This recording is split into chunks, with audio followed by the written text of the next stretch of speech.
after that, I played a game of Finspan. So Finspan is the latest game that came out from Stonemaier Game for the Wingspan trilogy, I guess I would call it. So we have Wingspan, we have Wormspan, and now we have Finspan, which is all about fish. And I'm going to say this game, in my opinion, is the fastest one to teach and to learn. It's very straightforward and simple to learn how to play. But also, I also think this is like the most strategic game to play. So on your turn, you have a certain amount of divers, and then you're going to place the divers one at a time. And you're going to decide what you want to do with the divers. You're either going to put them up to the side to place a fish card onto your board. And depending on the fish card that you have, it'll have different costs in order to be able to place that card. It could either be that you have to spend some of the fish eggs that you have on your board to cover the cost of that fish. Or it could be that you need to kind of take a little fish or even a school of fish that's the little wooden tokens on the board. Sometimes it can be that you need to cover up a smaller fish with the fish you're placing and it's eating a fish, and then that's the cost for that particular one. Most of the time, not most of the time, but a lot of the time, it costs you cards or a combination of all the other things. So it's like, okay, great, I'm going to push this fish over here, and it costs 2 cards. So you got to go through your hand and you take 2 cards and you got to discard them. Now, what's really interesting with this one compared to the other variation of this game is that the discard pile remains with you. It's your own discard pile, because there are ways to pull fish cards out of your discard pile back into your hand. So you want to be strategic as to what you're going to give up, but it might come back. So it's not necessarily gone forever. So that's the first action you can do. The second action you can do with your little diver is to go and dive down one of the column.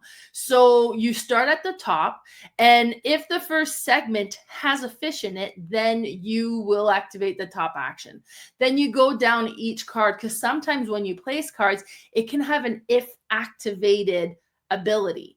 So if it has that type of if activated ability, you will activate the ability. And sometimes it's just for you, and sometimes it's for all the players to benefit from. So there's a lot of positive player interaction in this game.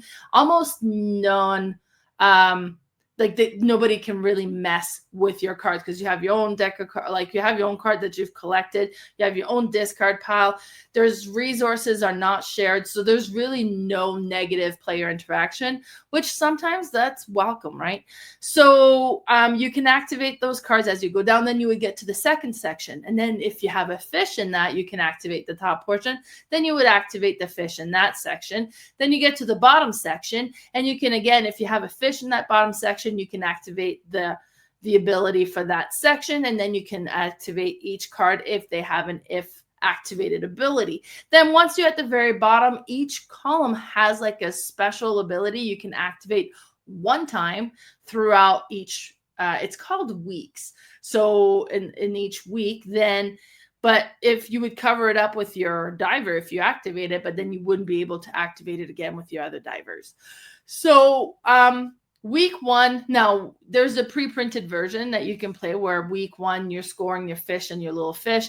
Then week 2 you score rows that are completely filled out with fish. And then week 3 you will score schools of fish. And then week 4 you just kind of complete all the end of game abilities or scores, and then everything is going to score. So your fish that you've accumulated, the fish that you've eaten is going to score. The little fish and the school of fish on your board and the fish eggs are going to score as well. So then you do kind of like the final tally, and whoever has the most points win. On the other side of that little goal board, you can change up the goals each week. So far, because every time I was playing this game, it was with new players, we just played the pre-printed side, which has been fine anyways. But it's very straightforward, neat variation to this game. Everybody I've played it with has quite enjoyed the game. So it has definitely similar mechanism to Wingspan and Wormspan. But as I said, this one just seems a little easier to teach. and feels a little bit more strategic because you can move your fish around on the board.